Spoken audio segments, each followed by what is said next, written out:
I just harvested the last flowers for the 2023 season. I can't believe it. It is the end of September. We get frost in October. This is the last of our sunflower successions, and I just harvested the last bunches and stems of the season. I need to get them in the cottage so we can make our bouquets tomorrow for our last flower stand day. I feel partially like I could do without seeing flowers for a little while, and another part feels like we just put tulips out in our flower stand in March. So both fast and exhausted at the same time. So I'm really looking forward to our last flower stand day. I hope that it's a big one. Last Saturday was a little slower. I think it was homecoming weekend. It was a little slower than average. So I'm a little nervous about what's gonna happen tomorrow, but on social media and stuff, I've been hyping it up that this is our last flower day. I hope people will come and see us before the end of the season, because we're not gonna see our customers again until March, which is crazy because I know January Alex is gonna be like, why were you wanting flower season to be over? You missed the flowers. But for now, I think I'm done and I'm ready to celebrate the end of the 2023 season.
It's really heavy. All right, this is it. So we have 240 sunflowers because I've been counting. I said in a previous video, I want to get better at inventorying my harvest as I do it, and I've already implemented that. So I know I have 240 sunflowers with some celosia and basil for filler. I'm pretty light on the filler and heavy on the sunflowers, so my customers are gonna get mega sunflower bouquets tomorrow, and I don't think they're gonna be mad. So it's evening now, it's Friday evening. They are gonna sit here in our flower cottage, which 78 degrees. They're gonna sit overnight. The stuff I just cut will get a chance to get rehydrated, and then I'm gonna wake up early in the morning before the sun wakes up and get all of the bouquets made for our final flower stand. And I need to go post on social media again tonight so people show up. Good morning, up before the sun, still waking up, got my coffee, waking my face up. I'm moving slow, but it is time to make bouquets. Our bouquets are going to be sunflower, celosia, and basil today, but I have way more sunflowers than I have filler, so it's gonna be a sunflower heavy bouquet, and I think my formula, my recipe for today is going to be 7 sunflowers, 2 celosia, and 1 basil. If I run out of basil, it'll just go to 3 celosia, so that's 10 stems in our $20 wrapped bouquet. The process that you're about to see me do, we made a video about it, how we make our market bouquets really fast and efficiently. I'll link it below if you'd like to watch that process slow down and explained what we do. But I need to get these made because I need to get all of the kids fed and the flower stand up, plug it on social media, and pray for a sellout final Saturday of the season.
So I got 34 made. I think I said 34 or 36 was my estimate because of my counting, and I hit it exactly.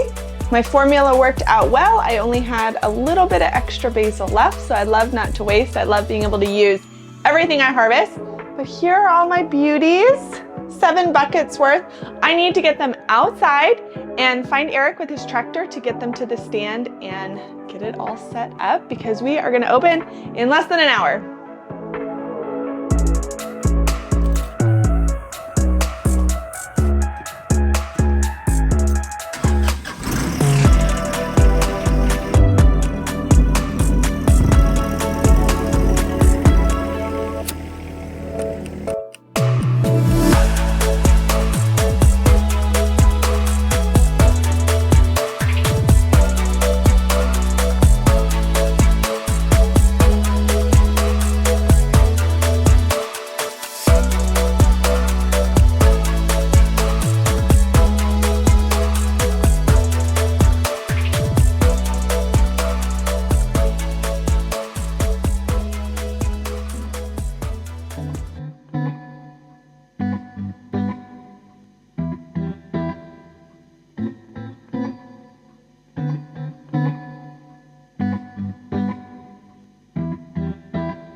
We're all set up and ready because it's fall and the sun is rising later. Some of the flowers are more in the sun than I would prefer, but they should all be in the shade here within like the next hour, which is fine. I'm nervous.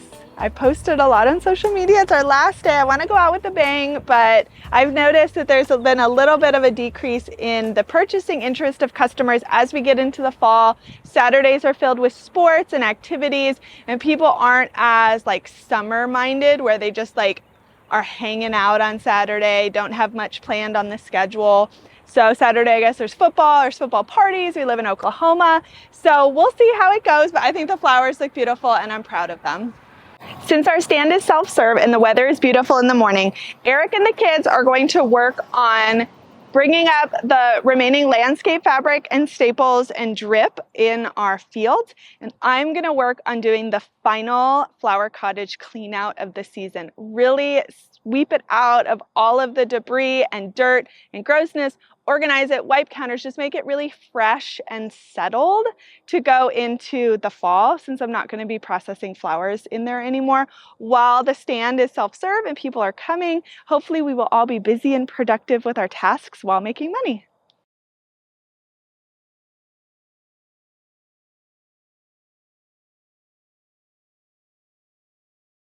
So today's tasks, while flowers were selling up at the stand, while flowers were selling up at the stand, my job was to start the termination and reset process for this whole field. So a couple weeks ago, we were looking at these 6-foot tall zinnias, and I thought, why don't we just run the lawnmower over them and terminate them? So just ran a lawnmower over them. And I think that was effective because those zinnias are tall and stringy and there's a lot of bugs in them. So might as well knock them down somehow and cut them down.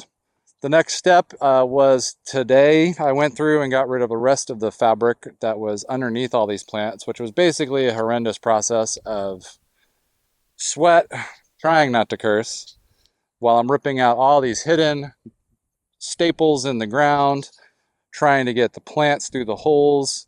A lot of the fabric I was hoping to reuse, but I don't think it's going to be reusable next year. Plus we want to reset because this year we were doing 2 30-foot long fields. Next year we're going to move to 60-foot growing rows, so might as well get all new fabric and holes burned and have no gaps, because any gap, I mean like any gap, Bermuda grass says thank you. It bursts forth, it runs across, and literally will shoot its runners down through the fabric and just pretty much obliterate the fabric. It's stronger than the fabric we have. Next year I'm going to try to get the heavier weight DeWitt fabric that hopefully it won't puncture as well through and pay the premium for that. So right now I've got to figure out, I'd love to have some of this compost in place, but we want to get the silage tarp on it, and big clumps on top of the silage tarp isn't really great. So I'm going to try to spread it and get some of the bigger stuff off. I have this thing called a 60-inch diffractor rake on the back of my tractor. I'm going to run through and try to pull all this debris off that way. And then I'm going to push it with the bucket back to our compost pile. We're going to try to leave a lot of the small debris in place in the field. I'm going to run a lawnmower over these rows because we have lots of little, if you look down, get close here, we got a lot of these, and these things will just destroy a landscape silage if I just go over them.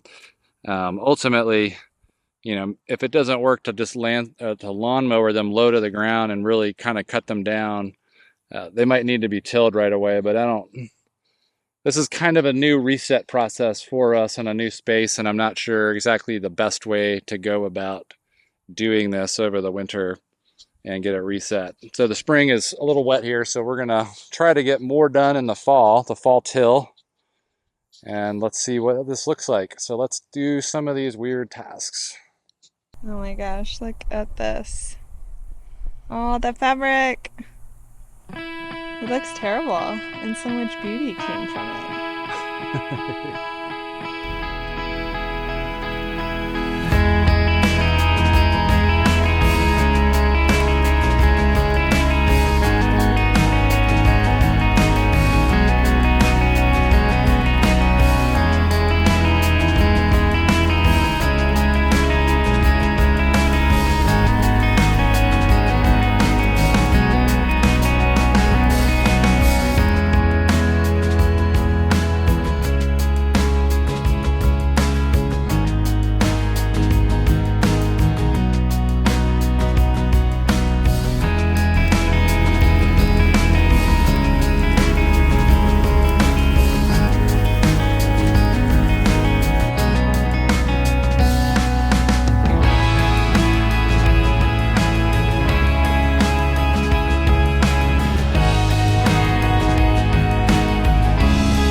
So that dethatcher rake worked really good to clear the debris off. So that's just totally worth it on the back of the 1025R. It took only about 13 minutes to fully clear every row. So 10 rows fully cleared, and that was a really great tool. So beyond that, the mowing of the little nubs, it wasn't doing anything. So decided to just get the tiller out and hit the field. I was hoping to do only one till this fall with a layer of added compost.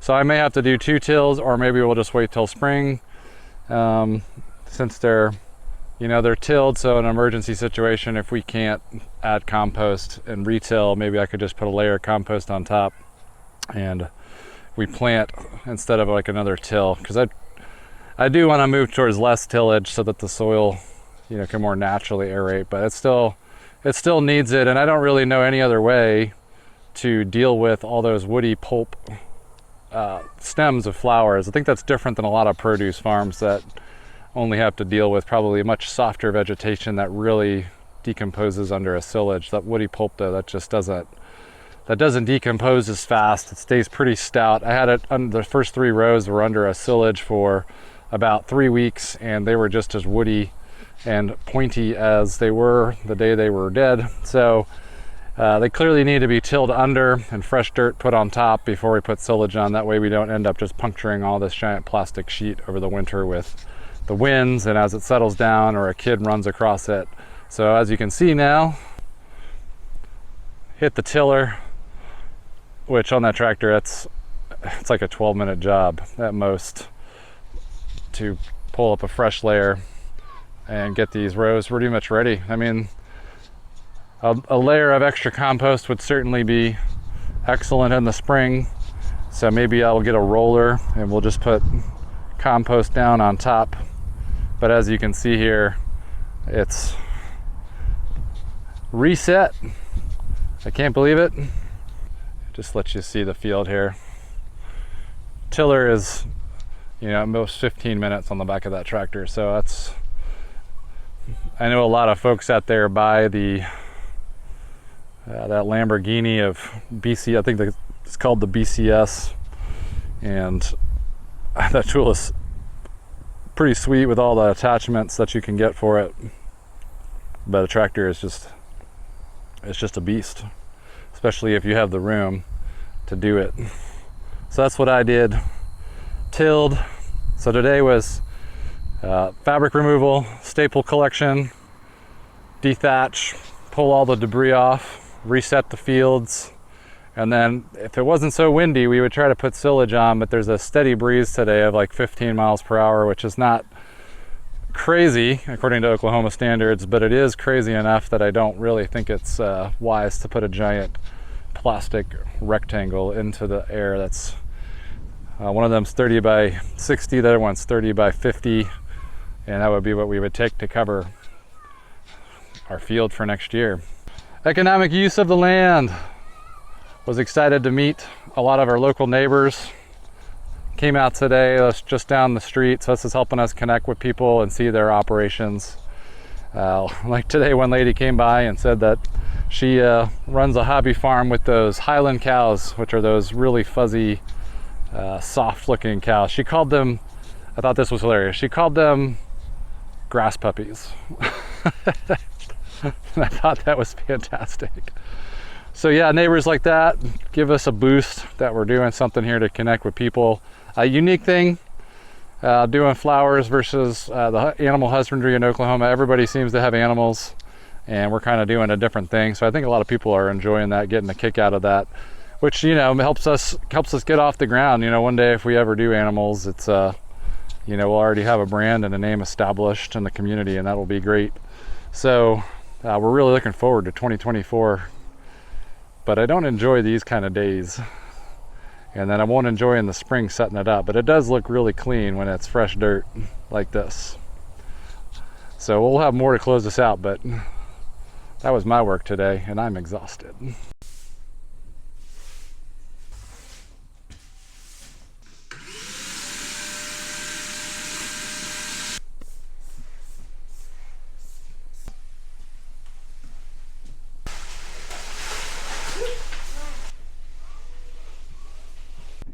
All right, look how sparkly it looks.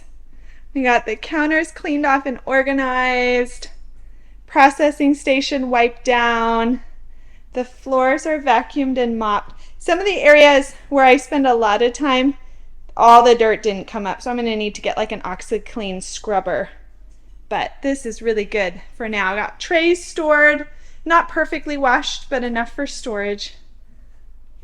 And it looks so awesome. If you want more details about our flower cottage here, I'll link that video in the description below talking more about all that's in here. Eric spent so much time this winter finishing out the flower cottage and making it such a nice place to be. And then obviously we used it all season and it got dirty and dusty and filled with stuff and disorganized and all of that. So I think when he's done with the field and he comes in here and he sees it all like sparkly clean like it looked in March when he first finished it, I think that's gonna make him really happy. But I'm so excited to clean this space, shut it down for the season, knowing that we moved at least 1,000 bouquets out of this space this year, and that is just so wonderful. And I know that it's going to be ready and useful for us in year 3 next year. We sold out!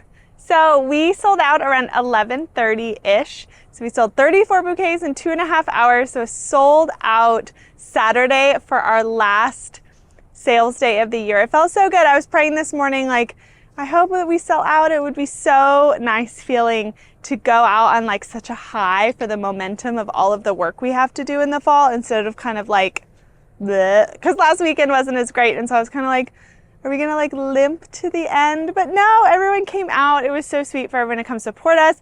And I'm thankful to have our last Saturday be able to say we closed the season with a sellout. Eric's here with me.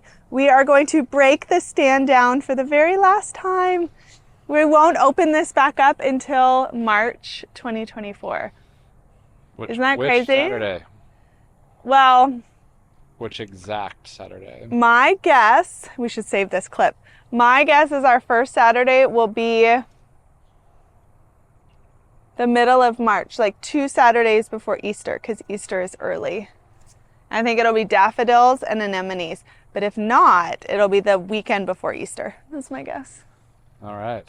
Awesome. Maybe it'll be Easter and it'll just be absolutely banana pants opening on Easter weekend. We're weekend. going to have to do some traffic flow, I think, which would be a nice problem to have. But having too many people is a great problem. Yeah, we need to be able to, we're going to move the stand that way.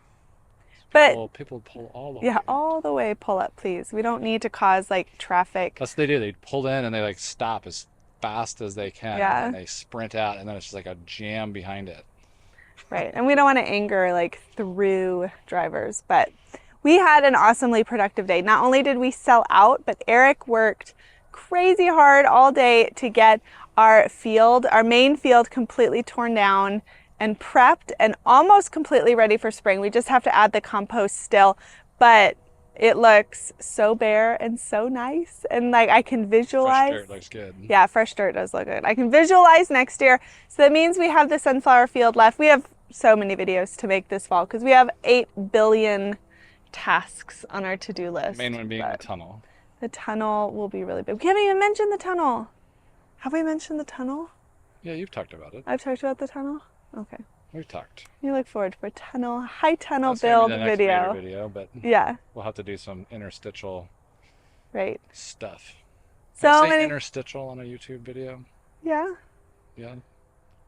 Does that sound too big? Do I sound like a flower I think YouTubers use big words. I think it's okay. We're really thankful. Do you have any concluding thoughts for our final sales day of the year? We started with like, you have archive footage. We started with like 15 tulip bouquets with a stand in our front driveway, and we keep looking back. That's our 13,000 watch video when you were very excited that an hour and a half in that you had sold 12. I know, I was excited for 12 in an hour. And then last weekend you called a bad weekend, but you sold more than your first weekend that flower stand video was made. So we started the season and we had one Saturday that sold the same amount we had. So I guess it's a good reminder to remember your progress. An ant started to bite my feet. Gross. It's good to remember your progress and celebrate it. Keep perspective. Yeah, it's been a fantastic season. Thank you all for watching our videos, watching all our content. Oh, that's a good point. If you've made it to 5,000. Yeah, I was gonna say, no, we don't have 5,000 yet. That's the point. If they've made it to the end of this video, hopefully they probably already subscribed. But if you don't subscribe, help us get to 5,000, because that would be an awesome milestone to reach here after having our YouTube channel. You got to start doing that up front. I know. Gotta encourage the Wait for clicks. people. I know. I'm bad at that. Click, smash the like button. Smash that like button. It helps us. And But it people- does help us. Yes, that's a way to support us. Subscribe and like and comment. Don't thumbs down it because that's annoying. Okay, the next video, we'll see you in March. No, just kidding. No, don't say that. We'll see you next Sunday. Yeah. Well, next weekend, we're going to be burying pipe for the tunnel. Right. But it is worth celebrating. We did a little cheers with the kids at dinner tonight, but now I would like a margarita and to get off my feet and celebrate the end.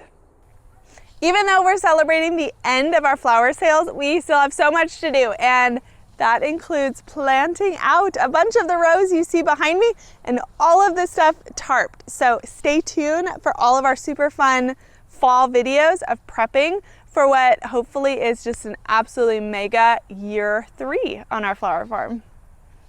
The 2023 season.